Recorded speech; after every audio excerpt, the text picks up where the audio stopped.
tốt nơi cả bị phiệ bọc trong cả nạc trong từ lừa bị thiên bọt muối đại miền trong nó trường thà lục kháng lệch pon pong rып ô trọp sầm bát nâng lui rồi bọc Russia nơi cài bự tê vô mà oi cài chân bị thiên bọt đi cứ chia bị thiên bọt mùi thay tiệt đại lục kháng lệch cứ cái bàn thưa rồi ta hai từ lừa rụp vòn bọc cồn miền này tha rụp vòn bọc cồn miền này tha chun chiết Russia đại miền trọp sầm bát nơi ai ni sầm mót mình thà bát na thế bà đôi chỉ lui đôi chỉ bỏ miền tầm lay chỉ tra hơn tới cái bàn kia bọc cọ kia mình rất ói kia bọc cọ có đôi chỉ cái đạo tân là cầm trong ưu tiêu ho để xa đây chỉ quân có đôi chỉ bong bảo ôn dương chỉ tra hơn lúc sờ lanh cây lá bảo tọt chỉ bị say cứ miền crom muối để dương sờ lanh đái cứ crom Chelsea ní cứ tất cả Chelsea ní cứ chân chiết Russia có chmo Roman Abramovich có miền và có miền kháng tam nhung chấm có bị mà pay năm chiêng muốn có tình Chelsea tầm lấy tập bay rồi 80 liền pound thế hơi lời ní đại sa miền sông Crimea cái tha Russia lược tộc từ lục lùi Ukraine cứ rụp von bọc cua tập đại miền trọp sầm bát nơi ai chỉ bị say nơi Americ nơi xã cùng Maroc trời ban cái đặt toàn cả chân lục Roman Abramovich có ban sầm rách chất lụa cầm lụa ở đây club ban toàn Chelsea tranh làm lấy chiêng pi pon buôn rồi hay chỉ pi pon buôn lộ rồi liền pound trong con trở nên cháo này đây xa cái đạo toàn là cam luôn cái đạo toàn là cam chẳng rụp của von bọc cô chỉ trái cái bọc cọ trọp sờ bát nơi ai ni mất có đôi trên nơi lục kháng lệch hơi tình tâm nung lúc lục kháng lệch công an chui và chui ở vượt chụp pon Ukraine nó cứ chui sầm băm đây kháng nào không dẹp về được nị gì rôm gì để lại nị gì rôm cứ chui Ukraine không được dẹp về 30 năm long mà hơi nơi về để Ukraine từ tua ban ai kểពីសហភាពសូវៀត Ukraine ជាប្រទេសឯករាជ្យដូច្នេះសហរដ្ឋអាមេរិកក៏ដូចជាលោកខាងលិចគឺមានមហិច្ឆតាប៉ុនប៉ងឲ្យ Ukraine នេះគឺបង្អាក់ដំណើរការរីកចម្រើនរបស់រុស្ស៊ីក៏ដូចជាយេស៊ូស្ដាប់ទៅគឺវាយរុស្ស៊ីមកយេស៊ូស្ដាប់គឺវាយរុស្ស៊ីមកគំតិចរុស្ស៊ីមកប៉ុន្តែលទ្ធផលយើងដឹងទាំងអស់គ្នាហើយថាលទ្ធផលគឺអ្នកណាកំតិចអ្នកណាហ្នឹងយើងដឹងហើយខ្ញុំសឹងតែកន្លែងហ្នឹងសឹងតែអត់និយាយទេហ្មងបាទអត់និយាយទេហ្មងយើងមើលព័ត៌មានយើងដឹងហើយបាទវាយគ្នាតើតែអ៊ុយក្រែនមកវាយរុស្ស៊ីវាយលើទឹកដីរុស្ស៊ីដល់រុស្ស៊ីទៅវាយលើទឹកដីអ៊ុយក្រែនទៅយើងនិយាយថាអ៊ុយក្រែនហ្នឹងមានព្រៀបអ៊ុយក្រែនហ្នឹងខ្លាំងបើគេចូលដល់ពេញផ្ទះហើយខ្លាំងមកទៀតខ្ញុំក៏បញ្យល់ដែរកន្លែងហ្នឹងចឹងលោកខាងលិចជួយអ៊ុយក្រែនរយៈពេល2ឆ្នាំនិយាយដោយឡែកនិយាយរួម30ឆ្នាំនេះសម្បើមដៃចុងក្រោយនេះឥឡូវនេះចុងឆ្នាំ2023ដើមឆ្នាំ2024នេះគឺគេហៅថាគេមានភាសាបច្ចេកទេសគេថាសង្គ្រាមធ្វើឲ្យដៃគូខ្សត់ខ្សោយមានន័យថារុស្ស៊ីធ្វើឲ្យដៃគូខ្សោះឈាមដៃគូខ្សោះឈាមហ្នឹងក្នុងក្របខ័ណ្ឌអ៊ុយក្រែនគឺមានន័យថាកងទ័ពអ៊ុយក្រែនសឹងតែអស់មនុស្សប្រុសអ៊ុយក្រែនសឹងតែអស់បាទហើយអាវុធយុទ្ធភ័ណ្ឌអ៊ុយក្រែនសូម្បីតែមួយដើមក៏គ្មានផងអាវុធយុទ្ធភ័ណ្ឌសពថ្ងៃដែលអ៊ុយក្រែនប្រយុទ្ធច្បាំងមួយរុស្ស៊ីសុទ្ធតែអាវុធលោកខាងលិចទាំងអស់ចំពោះលោកខាងលិចគឺបាអស់ហើយបាទក្នុងឃ្លាំងអត់មានសល់ទេបញ្ជូនមកអស់ហើយប្រទេសឆេកូបាមកអស់លីងប្រទេសប៉ូឡូញបាមកអស់លីងលោកខាងលិចបារាំងអង់គ្លេសអាល្លឺម៉ង់ស៊ុយអែតប្រទេសបណ្ដា នៅអឺរ៉ុបប្លុកណាតូសហគមន៍អឺរ៉ុបនេះបាមអស់អាវុធយុទ្ធភ័ណ្ឌលុយក៏ដូចគ្នាដល់អញ្ចឹងវាកើតទៅជាសំណួរសួរថាតើបានលុយឯណាទៅជួយទៀតព្រោះសង្គ្រាមរុស្ស៊ីធ្វើឲ្យខ្សោះឈាមទី1ទី2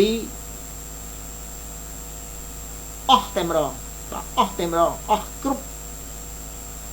ក្នុងទស្សនវិជ្ជាសេដ្ឋកិច្ចគឺក៏រុស្ស៊ីធ្វើឲ្យ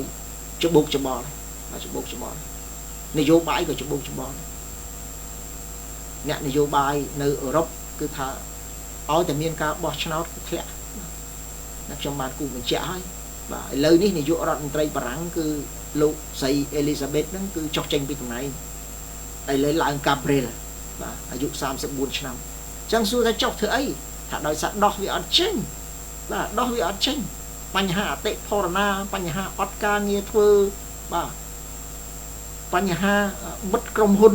តែបិទក្រុមហ៊ុនទៅណាសូម្បីតែឡនំប៉័ងហ្នឹងក៏បិទដែរបាទឡនំប៉័ងក៏បិទដែរពួកសួរហេតុអីមកបិទអាឡនំប៉័ងទៅដុតហ្គាសដុតអីចឹងហើយយកហ្គាសថ្លៃហ្នឹងទៅដុតនៅកើត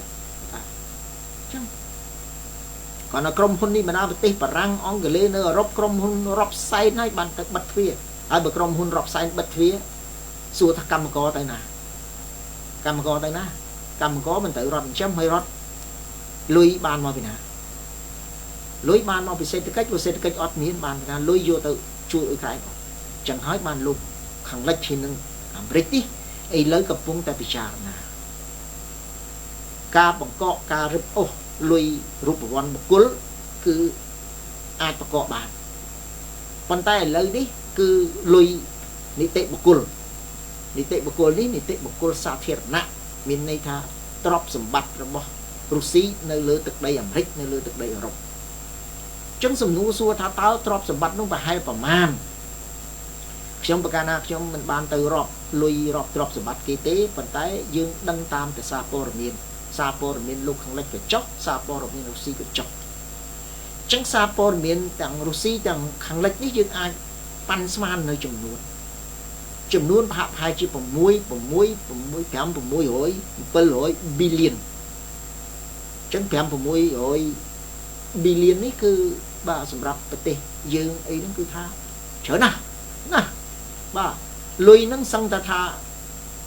ជនជាតិខ្មែរ17លានអ្នកហ្នឹងម្នាក់បាន1លានតែហ្មងបាទមកគ្រួសារ5នាក់5លានតែហ្មងនៅសល់ទៀតលុយនឹងសល់ទៀតបាទលុយនឹងច្រើនណាស់បាទច្រើនណាស់ប៉ុន្តែសម្រាប់ប្រទេសយៈប្រទេសធំនេះគឺថាមិនច្រើនទេចឹងសួរថាហេតុអីបានទ្រព្យសម្បត្តិរុស្ស៊ីនៅក្រៅប្រទេសច្រើនម៉េះខ្ញុំកាលណាខ្ញុំមិនមានជំនាញខាងនឹងច្បាស់ពិតប្រាកដទេប៉ុន្តែខ្ញុំជឿថាយើងទាំងអស់គ្នាអាចយល់បានពួកប្រទេសធំហ្នឹងគឺគេមានពាក់ព័ន្ធទៅនឹងទិញគេហៅថាទិញបានបាទទិញបាន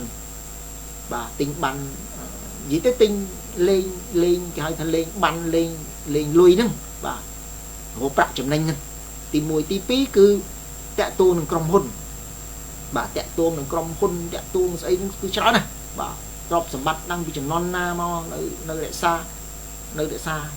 បាទនៅរក្សានៅប្រទេសគេនោះចឹងនេះគឺទ្រព្យសម្បត្តិរុស្ស៊ីនៅទីនោះប្រហែលជា5-6-700 billion ចឹងលោកខាងលិចហើយនឹងសហរដ្ឋអាមេរិកគឺតែងតែពិភាក្សាគ្នាច្រើនដងច្រើនសារថាឥឡូវនេះយើងអស់លទ្ធភាពដើម្បីជួយអ៊ុយក្រែនហើយចឹងលទ្ធភាពចុងក្រោយមានតែស្អីមានតែរឹបអូសទ្រព្យសម្បត្តិជាលុយហើយនឹងជាទ្រព្យសម្បត្តិដើម្បីយកទៅជួយអ៊ុយក្រែនអញ្ចឹងបើសិនជាខ្ញុំកាលណាខ្ញុំមិនច្រឡំទេនៅសហរដ្ឋអាមេរិកប្រហែលជា300 billion នៅអឺរ៉ុបប្រហែលជា300-400-500 billion ប៉ុណ្ណឹងអញ្ចឹងឥឡូវនេះលោកខាងលិចនិងសហរដ្ឋអាមេរិកគឺបានពិភាក្សាគ្នាឡើងវិញអញ្ចឹងពិភាក្សាគ្នាយូរហើយពិភាក្សាតាំងពី2ឆ្នាំមុននោះអញ្ចឹងសួរថាតើលោកខាងលិចនិងអឺរ៉ុបតែងតែធ្វើអញ្ចឹងបានឬបាទធ្វើបានទ្រព្យសម្បត្តិលោកកាដាហ្វីទ្រព្យសម្បត្តិលោកសាដាមហ៊ូសេនបាទនេះទ្រព្យសម្បត្តិអ៊ីរ៉ាក់ទ្រព្យសម្បត្តិលីប៊ីយ៉ាទ្រព្យសម្បត្តិអារ៉ាប៊ីសាអូឌីតទ្រព្យសម្បត្តិប្រទេសជាច្រើនត្រូវបានលោកខាងលិចបកករឹបអូសយកប៉ុន្តែឥឡូវនេះមកដល់ចិនមកដល់រុស្ស៊ីម្ដង បើតាមខ្ញុំដឹងទ្រព្យសម្បត្តិចិននៅក្រៅប្រទេសនឹងច្រើនឥឡូវនឹងចិនយកចូលប្រទេសវិញអស់ហើយដោយសារចិនគិតថាថ្ងៃមុខគេនឹងធ្វើដូចរុស្ស៊ីដែរចឹងចិនរឹបអូសសូម្បីតែក្រុមហ៊ុនធំធំក៏ចូលក្នុងស្រុកវិញឬក៏ដូរពីអាមេរិកដូរពីអឺរ៉ុបចេញបាទចេញទៅប្រទេសណាប៉ុន្តែអត់នៅទេអត់នៅអឺរ៉ុបអត់នៅសហរដ្ឋអាមេរិកទេចេញអញ្ចឹងគឺចិនបានធ្វើបានសម្រេចហើយក្នុងរយៈពេល2ឆ្នាំឥឡូវនេះរុស្ស៊ីគឺគេបកកប៉ុន្តែខ្ញុំកាលណាខ្ញុំបានធ្លាប់ជម្រាបជូនថាឥឡូវនេះគឺនៅប្រទេសរុស្ស៊ីបានធ្វើក្រឹតរួចហើយក្រឹតរបស់លោកពូទីនបានចុះហត្ថលេខាមួយឆ្នាំជាងហើយប្រសិនបើលោកខាងលិចហ៊ានបកកហើយហ៊ានរឹបអូសយកទ្រព្យសម្បត្តិយើងថាអញ្ចឹងចាស់លេខមូល700លានប៊ីលៀនយកមកឲ្យអ៊ុយក្រែនរុស្ស៊ីសប្តាហ៍ថ្ងៃនេះទ្រព្យសម្បត្តិរបស់លោកខាងលិចនៅប្រទេសរុស្ស៊ីទាំងមូលនេះគឺច្រើនជាង2ដងទៅ3ដង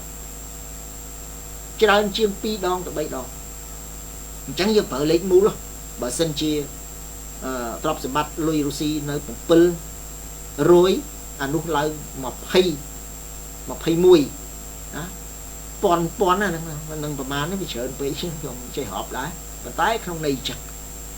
អញ្ចឹងនៅខ្ញុំអាននេះក្រឹតច្បាប់របស់លោកពូទីនហ្នឹងគឺបាននិយាយច្បាស់ថាបើសិនជាក្រុមហ៊ុនអន្តរជាតិនៅប្រទេសដែលមានទីតាំងនៅប្រទេសរុស្ស៊ីនៅពេលដែលលុយនិងទ្រព្យសម្បត្តិត្រូវបានរឹបអូសភ្លាមក្រុមហ៊ុនយ៉ាក់ដែលនៅប្រទេសរុស្ស៊ីនេះគេធ្វើឲ្យទៅជាគេហៅថាក្រុមហ៊ុនជាតិរុស្ស៊ីបាទគេហៅថាក្រុមហ៊ុនជាតិរុស្ស៊ីអញ្ចឹងគេមានន័យថាអាក្រុមហ៊ុនបរទេសហ្នឹងគេយកមកដាក់ក្រុមហ៊ុនជាតិរបស់គេបាទអ្នកធ្វើការហ្នឹងនៅនឹងបន្តទៀតនឹងស៊ីប្រាក់ខែអញ្ចឹងទៅហើយបើអត់ទៅទេអត់ធ្វើការបន្តទៀតទេអានឹងបាយទៅបាទហ្នឹងចឹងបាទហើយនឹងទ្រព្យសម្បត្តិអីផ្សេងទៀតច្រើនជាង3ដងចឹងសំណួរសួរថាតើលោកខាងលិចធ្វើឬក៏មិនធ្វើក្នុងរយៈពេល2ឆ្នាំនេះគឺខ្ញុំប្រកាសថាខ្ញុំបានអាននៅឯកសារជាច្រើនហើយខាងតុលាការពាណិជ្ជកម្មតុលាការកំពូលតុលាការគ្រប់ជាន់ថ្នាក់គេបានលើកឡើងហើយថាมันអាចធ្វើបានទេទី2គឺយើងគិតថាតុលាការมันអាចធ្វើបានប៉ុន្តែអ្នកនយោបាយធ្វើបានគឺរដ្ឋសភាអនុម័តច្បាប់រឹបអូសយកឲ្យអ៊ុយក្រែនប៉ុន្តែសំណួរសួរថាតើគេហ៊ានធ្វើឬក៏មិនហ៊ានធ្វើពិតណាស់ថាបើសិនជាទ្រព្យសម្បត្តិរបស់គេមិនច្រើននៅប្រទេសរុស្ស៊ីទេគេធ្វើ 100% ប៉ុន្តែឯនេះគឺរុស្ស៊ីអត់ខាតទេបើហ៊ានតែលោកខាងលិចធ្វើច្បាប់ដើម្បីរឹបអូសទ្រព្យសម្បត្តិយកមកឲ្យអ៊ុយក្រែនរុស្ស៊ីនឹងយកទ្រព្យសម្បត្តិទាំងអស់3ដងច្រើនជាងគេយករបស់គាត់គេយករបស់គាត់តែ700ទេគាត់យករបស់គេ21បាទអញ្ចឹងវាចំណេញ14ដែលយើងប្រើថាលេខមូល14ហើយខ្ញុំនិយាយថា5-600,000 លានហ្នឹងបញ្ចៃឲ្យខ្មែរហ្នឹងគឺថាមួយអ្នក1លានមកគ្រួសារ10អ្នកគឺ10លានបាទហើយនៅសល់លុយទៀតលុយនោះសម្បើមណាស់ប៉ុន្តែសម្រាប់ប្រទេសធំវាអត់ច្រើនទេបាទអញ្ចឹងសំណួរសួរថាតើយ៉ាងម៉េចបញ្ហានេះអញ្ចឹងបញ្ហានេះខ្ញុំគិតថានៅតែជាការពិភាក្សាព្រោះថាលោកខាងលិចលោកដឹងច្បាស់ថាបើហ៊ានយកគឺខ្លួនឯងជាអ្នកខាតព្រោះទ្រព្យសម្បត្តិនៅប្រទេសរុស្ស៊ីគឺរុស្ស៊ីគេធ្វើច្បាប់រួចគ្រាន់តែនោះចាប់ផ្ដើមភ្លាមនេះក៏ចាប់ផ្ដើមដែរអញ្ចឹងអ្វីដែលខ្ញុំចង់ជម្រាបជូននៅទូថ្វាយពេលនេះគឺចង់ជម្រាបជូនចំណុចសំខាន់នៅក្នុងនេះផងថាលោកខាងលិចឥឡូវនេះសហរដ្ឋអាមេរិកឥឡូវនេះគឺបានប្រកាសតែម្ដងសហរដ្ឋអាមេរិកគឺប្រកាសឲ្យលោក John Kirby អ្នកនាំពាក្យសេតវិមានគឺបានប្រកាសហើយថាសហរដ្ឋអាមេរិកអត់មានលុយឲ្យអ៊ុយក្រែនទៀតទេអ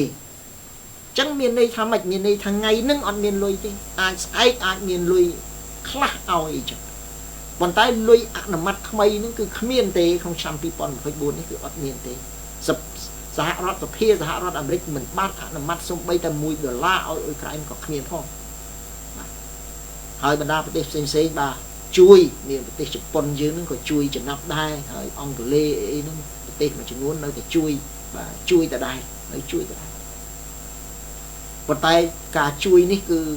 បើគិតជាភាគរយវិញហ្នឹងគឺចុកខ្សោយខ្លាំងណាស់ចុកខ្សោយខ្លាំងណាស់ក្នុងទស្សនវិជ្ជានយោបាយបាទក្នុងទស្សនវិជ្ជានយោបាយសហរដ្ឋអាមេរិកបោះឆ្នោតឆ្នាំ2024ខែ11ហើយប្រជាប្រិយភាពលោកស៊ូណាក់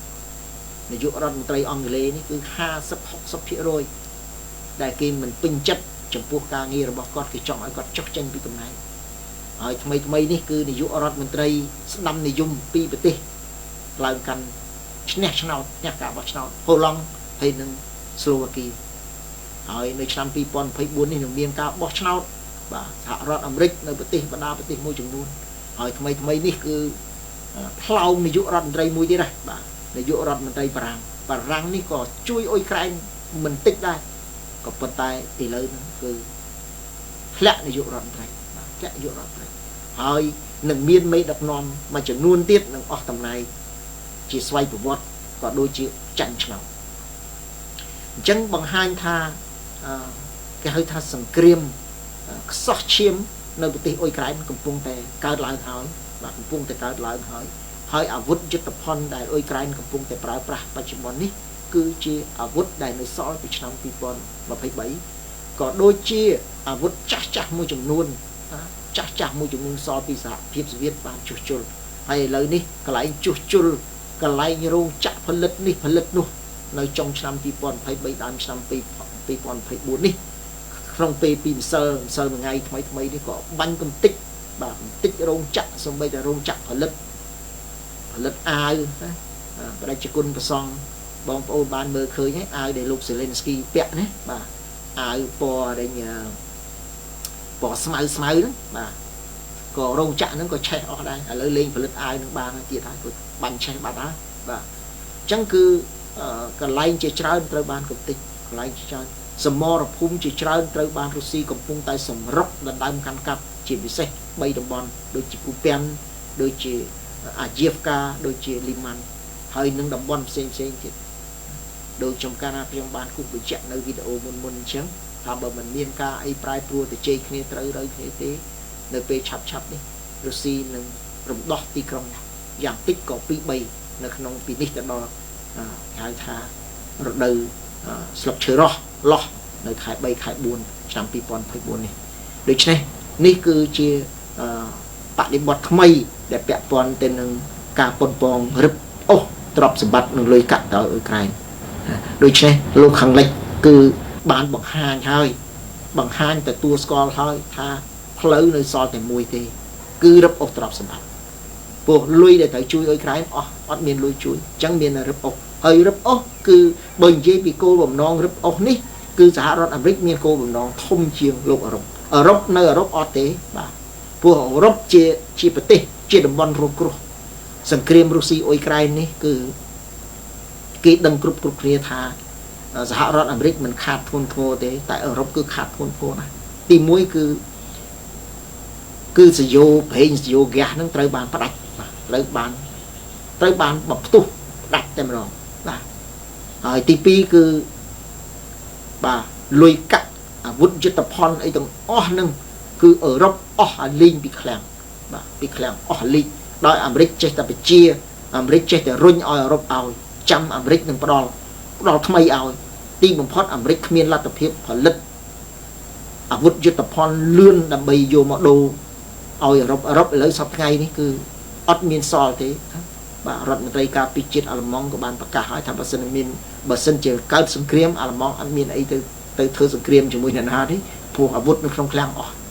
បាទអញ្ចឹងទាំងបារាំងទាំងអង់គ្លេសទាំងអាល្លឺម៉ង់ទាំងអាមេរិកនិយាយទៅអ្នកពាក់ព័ន្ធទាំងអស់គឺខ្សោះតែម្ដងខ្សោះឈាមតែម្ដងបាទអាវុធក៏អស់លុយក៏អស់វិបត្តិសេដ្ឋកិច្ចវិបត្តិនយោបាយអតិផរណាហើយឥឡូវនេះកំពុងតែធ្វើបាតកម្មបាទនៅបារាំងកំពុងតែធ្វើបាតកម្មដល់ហើយនៅបារាំងនៅអាល្លឺម៉ង់នេះបិទផ្លូវបិទអីអស់ទីក្រុងបាក់ឡាំងបាទ